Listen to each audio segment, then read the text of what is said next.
Donc maintenant, on va faire donc le bilan sur la séquence 5, décrire la composition de la matière. Et on va vite revenir sur l'activité qu'on vient de corriger. Donc je vous rappelle l'expérience qui avait été réalisée. On avait pris donc une éprouvette graduée remplie d'huile d'olive, enfin d'huile, pas forcément d'olive, d'huile, et on y avait mis des glaçons. Et la balance indiquait 276 grammes, et le niveau du volume ici était à 176 cm3. On laisse fondre la glace, donc on provoque la fusion de l'eau. Et à la fin de la fusion, on se rend compte que sur la balance, il est écrit 276 grammes. Par contre, on voit que le volume est passé à 170 cm3. Donc, par rapport aux observations concernant la masse, ben, on voit qu'avant fusion, la masse de l'eau solide vaut 276 grammes et qu'après fusion, la masse de l'eau liquide vaut 276 grammes. Donc, je vous rappelle qu'une observation, c'est quelque chose que, ben, faites avec les yeux, en fait comme si votre cerveau ne marchait pas. C'est-à-dire vous êtes objectif. C'est ce que vous voyez et vous ne cherchez pas à interpréter les choses. Donc là, qu'est-ce que vous voyez? Ben, vous voyez des valeurs sur une balance, vous voyez des niveaux de volume, d'accord, des graduations, voilà tout ce que vous voyez. Mais commencez pas à interpréter. Quelle interprétation on peut faire de tout ça? Ben, on peut faire l'interprétation suivante, que lors de la fusion, la masse de l'eau ne varie pas. Donc, je vous fais ce rappel-là, en fait, vraiment pour que vous travailliez sur différence entre observation et interprétation. Une observation, c'est quelque chose qui est censé être objectif, c'est-à-dire quelque chose que vous constatez comme ça, vraiment, que tout le monde peut constater comme vous. Donc, ça peut être un changement de couleur, ça peut être ce qu'indique une balance, ce qu'indique un mètre, ce genre de choses. Et l'interprétation, là, par contre, ça fait appel à de la réflexion.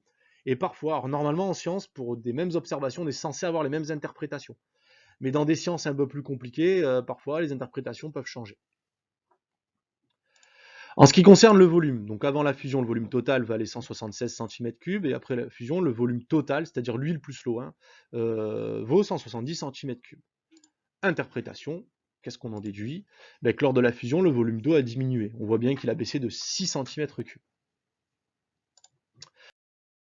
Donc qu'est-ce que vous devez retenir de tout ça sur cette séquence? On va faire une carte mentale, je vous l'explique et vous la recopierez à la fin, mais d'abord je veux que tout le monde comprenne et n'hésitez pas à poser des questions. Alors nous allons voir à présent le bilan. La matière est donc constituée d'un grand nombre de molécules qui sont en réalité des toutes petites particules identiques, c'est très important. Chaque molécule d'une même substance, enfin toutes les molécules d'une même substance sont toutes identiques, sont comme des clones. Et on va les représenter en cinquième par des formes géométriques simples, ce qui ne sera plus le cas ensuite dans les classes suivantes, mais cette année, on va les représenter par des formes géométriques. Deuxième idée, lorsque la matière subit un changement d'état, il va se passer deux choses. Au niveau de la masse, cette dernière ne va pas varier.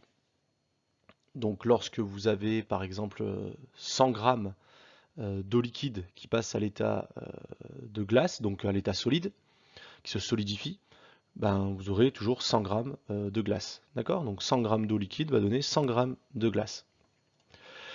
Comment ça va se traduire d'un point de vue des molécules? Ben, c'est qu'en fait, le nombre de molécules, puisque ce sont les molécules qui sont responsables de la masse, d'accord? Comme dans un paquet de riz, si vous enlevez le sachet, c'est chaque grain de riz qui est responsable de la masse en fait. C'est quand on additionne tous les grains de riz qu'on a la masse totale. Donc là c'est pareil, la masse d'une substance, d'une espèce chimique va être liée, enfin va être égale à la somme des masses de toutes les molécules. Et comme le nombre de molécules ne varie pas, il reste identique, bah à ce moment-là, la masse ne peut pas varier. Par contre, au niveau du volume, donc je vous rappelle, hein, le volume c'est la place que va occuper dans l'espace votre substance, votre matière. Ce volume, lui, va varier. Et comment ça va se traduire? Enfin, je veux dire, d'où ça vient plutôt? Ça va venir du fait que ben, l'espacement entre vos molécules, par contre, va changer. Donc, si on récapitule, lors d'un changement d'état, comme les molécules gardent le même nombre, il y a le même nombre de molécules, la masse ne variera pas. Par contre, comme l'espacement entre les molécules va changer, à ce moment-là, le volume de la substance va changer aussi. Alors, un petit exemple ici, avec un gaz. Donc ici, on va prendre, je sais pas, des molécules d'eau. Là, on peut reprendre ça par des petites molécules d'eau. Donc à l'état gazeux, Donc lorsque l'eau va se liquéfier, c'est-à-dire passer à l'état liquide, voilà à quoi ça va ressembler.